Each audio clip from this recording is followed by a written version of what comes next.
Hi, Scorpio. Thank you for joining us. You guys came out as the next reading that had to be done. So we'll go ahead and I have two new decks today. So I think we're going to go ahead and start just like Tauruses with the Kali. Messages for Scorpio people and placements. Most important vital messages for the Scorpio people watching. Scorpio energy people and placements. What are the most important vital messages that you need to communicate to them? Beautiful card. So blue. I'm actually intrigued. It's very beautiful. I feel it. It's so gorgeous. Oh my god, let me show you. Do you see that? Just beautiful. Like in real life, no offense, maybe I've got to adjust my little brightness here, but it's a really pretty card with that kind of gold and purple. So let's go ahead and get to it, right? Right? Yeah. Sorry, I've got so many books now. 3. Amen. Amen. Be grateful. We're going to be grateful for all of our abundance. Amen. Bless. She is not bound by appearances, opinions, or material limitations. She is both a void and the infinite creative potential that arises. Do not be afraid of uncertainty. If you feel you are without resources, take comfort. Where there is lack, she restores abundance. She can bring forth exquisite blessing and glorious manifestation from the sacred expanse of nothingness. Your soul can rely upon her completely. Cast your fears away. Hers is the power of the universe combined with generosity of grace. When hope is lost and a way forward can't be sensed, Kaladara arises as a reminder of the endless creativity and resourcefulness of the divine feminine. Her love will always find a way. If the way does not yet exist, then it will be created. If you cannot see or feel how to move from where you are to now to where you want to be, especially since we're in Mercury retrograde, right? A lot of people are confused in their thinking, and Mercury rules how it's a messenger god, right? So it's a very fast moving, it also rules vehicles, wheels, getting from one place to another, commuting. Kelly's wisdom and grace manifest to provide what is needed at the perfect time. Prepare yourself by regularly connecting to your heart as you remain open to receive inner guidance on how to proceed. Also, take rest and be at peace in your connection with her. If inhibiting or obstructing forces are at work, she knows how to use them so that we grow stronger rather than weaker. And when the time is right, annihilates them, thus seizing their influence over us or our affairs. 49. This could be in regards to maybe somebody's belief system, maybe a marriage, a spouse, especially in real estate matters here. Yeah, definitely real estate. Okay.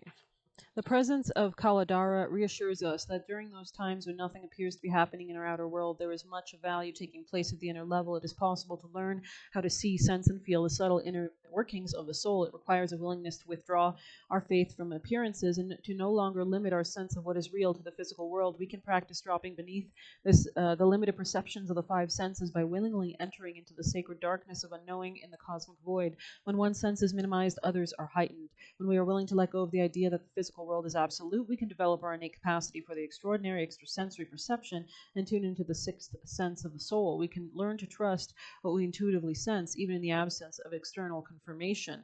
I mean, I was hearing there was some ancient beliefs in like Latin America that were about how apparently they believe that the dream world is more real than the real world. And if you consider manifestation and that every thought comes back threefold, that means everything in reality is as a result of your own perspective and every thought that you've ever sent out in the world, right?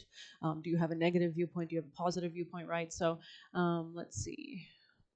When we intuit at such a level, we gain the ability to recognize the truth beyond appearances rather than seeing the surface of the earth as barren and becoming desperate. We can joyfully sense that within the depths of the soil, a seed is gathering life force and will soon crack open to become a lush green shoot and then a plant that blooms with flowers and fruit. Kaladara brings guidance that something is barely discernible is stirring within, which has the potential to become a beautiful manifestation. She reminds us that nothing is ever hopeless, no matter how much the mind may believe so. Through trust in her, we become an active expression of the solution to any difficulty. Kali Kaladara bears the crescent moon. The moon in the crescent form shows us there is light, but not at full clarity. It does not mean that clarity does not exist, that the full light of the sun no longer exists, but that for a time there can only be a partial vision or understanding. This need not to be concerned because we can trust in the Divine Mother who has complete understanding always. Where we are lacking in skill or capacity at any given moment, she more than makes up for the deficit. If what you sense lacks clarity, you need not worry. Even those with excellent perception can't know certain things, and that is no reason to be concerned. We can trust that the Divine Mother knows what is happening and what is needed. When the divine timing is right, you shall see the greater picture more clearly. Until then, proceed with care and only do what feels necessary in the moment, understanding that you shall have a different perspective later. The Oracle of Kaladara marks the ending of a cycle after a full moon where things have gone as far as they can go, and the initiation of a fresh cycle following the black or new moon, when what has fallen away shall give rise in a revised form. Our beloved Kali Kaladara, cosmic lunar priestess is Bhairavi, she who controls the changes taking place in the universe and our lives. We can trust her timing and our own process. Stay true to your inner work and know that your efforts will bear fruit. Beautiful. So I bet that probably sums up most of your reading, but let's get some tea leaf for some extra messages. I love this beautiful card, though. It's got like this beautiful eye, third eye. Ooh, love, affection, deep caring. Okay, cool. This could be a friend. Messages for Scorpio. Scorpio. Something could be forming into reality. You could be dealing with a younger woman as well. Scorpio people and placements. This person could be very spirited in some kind of sense. A period of prosperity and abundance could be coming in, or this person likes to bake as well. There could be news on its way, especially regarding some kind of more sincerity. And maybe this is leading to wealth in your connection. Yeah, this kind of felt like it should be in reverse. So there could be something successfully culminating or kind of coming together. Messages for Scorpio people and placements. Taking a vacation, so maybe this is going to lead to wealth. Do be careful. Maybe you're keeping this very secretive at this time. Maybe keeping your affairs about wealth, money, abundance secret as well. Firecracker, because this could actually cause unhappiness. So somebody kind of found out about this, perhaps. Yeah, you're just keeping the peace, right? So you're making wise choices, it seems. Let's get some tarot. Scorpios. Actually, yeah. Thank you. Scorpio. Messages for Scorpio. You could be kind of like keeping things to yourself. Again, hermit energy here. Maybe this person is also keeping things to themselves. This person could just be focused on their finances, their self-care. Maybe in the future they're planning a new start for a long-term, secure financial endeavor or venture. There could be a move here. There could be a lot of growth coming in. This could be in a partnership as well. Scorpio, thank you. Yeah, this could be in divine timing as well. Maybe somebody's going to step more into their power, come out of singleness or something like that, and change something in regards to real estate. So let's see. Yeah, coming out of that kind of, yeah, because they could have been unhappy. Maybe they felt very broke where they were living, or they was kind of taking too much of their income, and there's a new passionate beginning or idea or start that they are being intuitively guided to follow. So messages. Yeah, this could be prompting them to kind of heal the relationship with love, in general, or relationships, maybe healing both yin and yang parts of themselves as well. Yeah, somebody could be like strategizing or keeping something secret about how to actually interact or work on something. Maybe you both are like very serious about this relationship, and so it's important that it does stay protected in some kind of sense. So let's go ahead and get a Starseed Oracle. That's our new deck as well. And let's go ahead. Messages for Scorpio. Scorpio people in placement, Scorpio energy, most important. Star family, Star brothers. I don't know if I'm going to take both of them. Okay, let's see. It says, you're part of a team of souls. Call in support. Messages for Scorpio. This one is, I remember, soul plan, the fated life versus the destiny life. Wow. You could be like accessing deep occult knowledge or Akashic records type vibe, or kind of remembering previous lifetimes, relaxing into that sense of knowing, right? There could be a kind of uprooting here. You'll survive this. New solutions and beginnings. Inner Earth. Wow. Beautiful. This is really nice. You could be moving as well, Scorpio. Fall into my arms, surrender, holding opposites and extremes of life. I think that's the message that we're going to go ahead and dive into first, because I feel like it's probably the summary. Amen, amen. Fall. Let's see. Fall into my arms. There we go. 66. Very cool. So there could be a financial beginning here, a new way of processing self-esteem in general as well.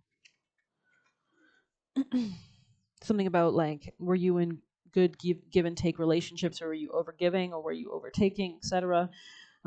The Great Mother ushered you in when you took your first breath, and she'll be there when you draw your last. She knows how challenging life can be, and that being human can be lonely or confusing. That the polarity of separation can be excruciating when the soul remembers the oneness of Source, but at the same time, it can be an incredibly glorious and sweet. So often we see things as either good or bad. When things go well, we make it mean that we're being rewarded, and when things are bad, then perhaps we've done something wrong. However, we're all here to expand and grow, and it's through the extremes of life that we do exactly that. You're being invited to welcome the highs and the lows of the human experience, to to let them initiate you in more fully into life. So lean into what you're feeling, processing, so you can let go of it more quickly, or really just kind of vibe with it, right? The agony and the ecstasy, the beauty and the bitterness. This life is, but yeah, maybe try to not have strong opinions, emotional opinions about things. The more fluid that you can be, the more that you can enjoy even the darkness that's within your life. That might help you kind of lean into it a little bit, but in a healthy way, perhaps. But let's see. This life is but a single breath in the inextinguishable existence of your experience as a soul.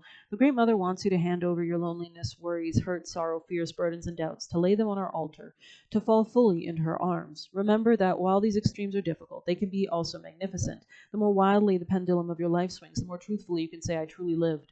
I mean, there could be this is like kind of, when we just accept how life is, and that life does have these moments and these kind of experiences, and maybe even try to enjoy them, I would say, but if you can.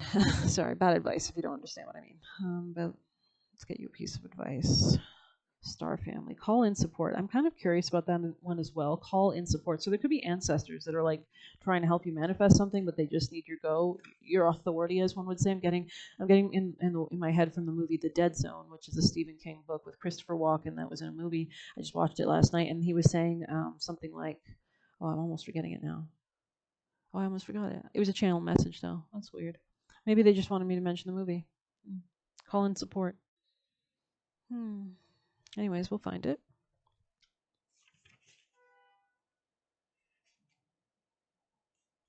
108.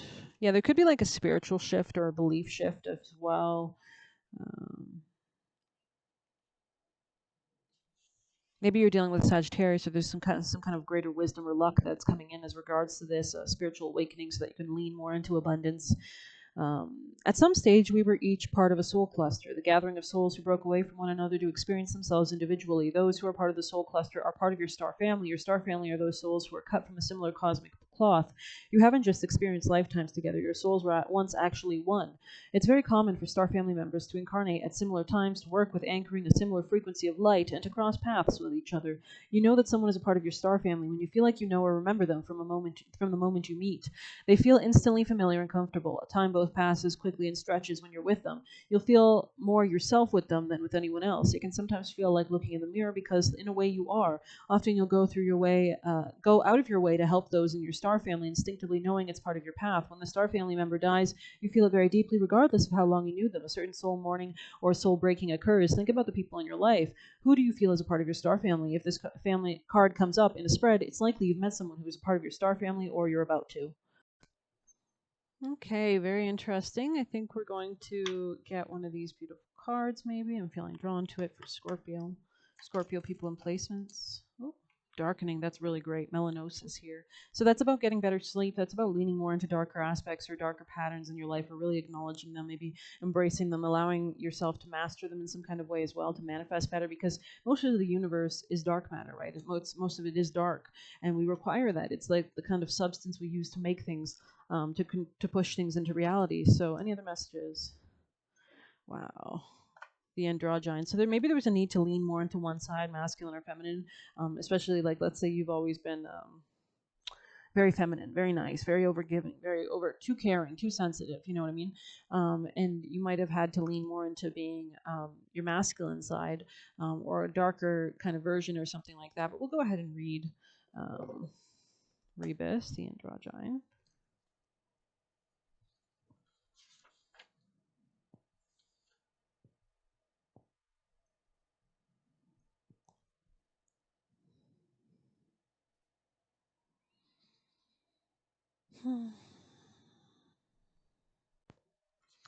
Okay, so I'm almost there. Oh, almost just broke the book. Whoops. 13. Okay. Creative transcendence, multiplicity in the artist. The androgyne is a deeply revered image in alchemy, born of Hermes and Aphrodite. So maybe there's Venus or Taurus aspects here at play, as well as Virgo and Gemini. Hermaphroditos has been classically depicted as a balanced union of the divine masculine, the sun, and the divine feminine, the moon. Yet today's alchemist knows the androgyne is far more nuanced than that. It encompasses the infinite spectrum and reveals itself in an ever-changing non-binary form. The divine hermaphrodite defies definition as it is deeply personal, felt by experience. Accessing this fluid and enlightened state requires us to slip into the contradictory realm of the senses. Both breath by breath, we are drawn into the limbs, our fluids, our orifices, organs, and cells. We let go of the rules and labels. Judgment is suspended. The gods are present, as are the creative mysteries of the underworld. For a brief moment, we hold all of our complexities in one loving form. Like a newborn, we know not our name, gender, age, or location. We are the embodied artist, embraced unconditionally by the sun and the moon. Okay, sexuality without language, intimacy without sexuality. Make a list of your contradictions. Start with sometimes I'm this and sometimes I'm that. Keep writing quickly until you feel the inclusive power of this archetype awaken.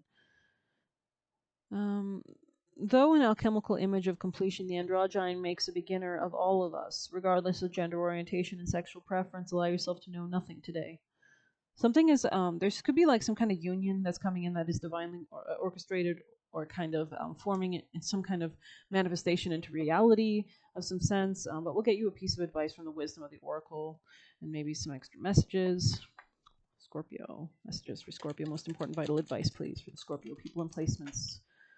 What is that? A leg up. Yeah, this is like maybe a mentor or a teacher of some sort. This person could be helping you understand something like mindset, emotionally wise, maybe a good therapist, maybe a good mother archetype, maybe someone caring, or just a new way of caring for your own self. And this could be a marriage. This could be a relationship. This could be a business contract. What is in the future? What lies ahead for Scorpio? What is in their future? What is coming towards Scorpio at this time? What lies ahead? Tell us about their future if you have any messages. We have King of Pentacles, so there's more of a structuring around your finances in the future, and there could be a falling out with somebody or a need to let go of a situation of interacting emotionally with other people. What lies ahead? Judgment, a choice. So you're making a choice. You're having better judgment, right? You're ending something. This is a Scorpio energy, so it's something about death and rebirth, transformation, working hard at something. Seven of Pentacles, or just investing in general. Maybe you're investing in leaving something behind. Maybe you're working on a new way of processing emotions of some sort, a new way of protecting your long-term security and stability and finances. So yeah, you could be coming out of collaborations with people that might have maybe putting your own self first and caring for your own emotions. Number one, right? King of Pentacles here, Nine of Wands. Okay, yeah, because you could have felt overburdened, like way too stretched out, burnt out type vibe. You do have Mars conjoining Jupiter, I think, tomorrow. So that is a very, Mars can rule aggression or vitality, and Jupiter can overexpand and kind of cause this burnout. Looks like I kept asking, and it looks like the future is a secret with the moon, or maybe very emotional. What is the future, or what do you need Scorpio to know in general about their situation? Messages for Scorpio. Thoughts, isolation. This could be about something you don't have passion for anymore, something that wasn't stable. Maybe you got messages in dreams or something. Maybe somebody is not apologizing. They're deciding to leave something behind and to move towards the future. I love that energy, so that they actually can move towards a soul tie connection after a period of endings. This could be a twin flame that'll be the next partner or union or something like that as well. So I do hope you like this reading. Please hit like, comment, share, subscribe, or hit the Buy Me a Coffee link. I love getting nice comments. Thank you so much, and take care.